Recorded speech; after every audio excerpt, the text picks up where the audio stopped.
মালউন Yazid, দুশ্চরিত্রের অধিকারী লম্পট মালউন Yazid তার নির্দেশে ইমামে পাক, ইমামে আলী মাকাম, সৈয়দুল শুহাদা, শহীদে দস্তে কারবালা হযরত ইমাম হোসেনকে সপরিবারে কি করা হয়েছিল?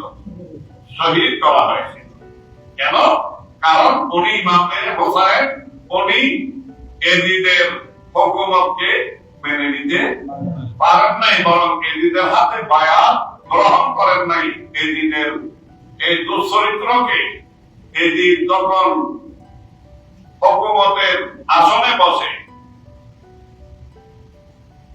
একে একে কোরআনের আইনের উপর আক্রমণ করে যাচ্ছে।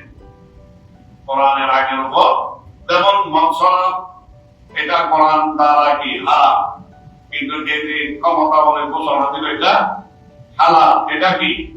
সুদ কোরআনের আইন দ্বারা হারাম, কিন্তু এই যে সুদের প্রথাকে কি করলো? সুদের প্রথা এটাকে কি হালাল ঘোষণা করলো।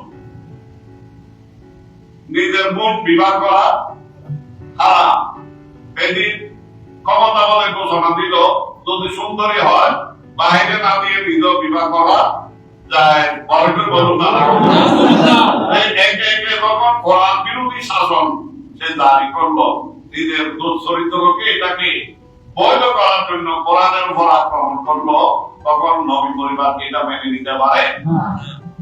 নবী পরিবার এটা মেনে নিতে পারেন না, বিদায় উনি এজিদের এই কার্যকলাপকে সমর্থন করেন নাই। এজিদের পক্ষ হয়ে তার হাতে বায়াত গ্রহণ করেন নাই, বিদায় এজিদ ইমাম হোসেনকে শহীদ করার নির্দেশ দিয়েছিল। এই শহীদ হওয়ার দিন তথা কোরআনের আইন রক্ষা করার দিন, ইসলামকে হেফাজত করার দিন, ইসলামের দড়ি ডুবে যাচ্ছে এটাকে ভাসিয়ে তোলার দিন, নবীর শরীয়ত রক্ষা করার দিন, ইয়মে আশুরা, এটা নবী পরিবারের শাহাদাতের বিনিময়ে।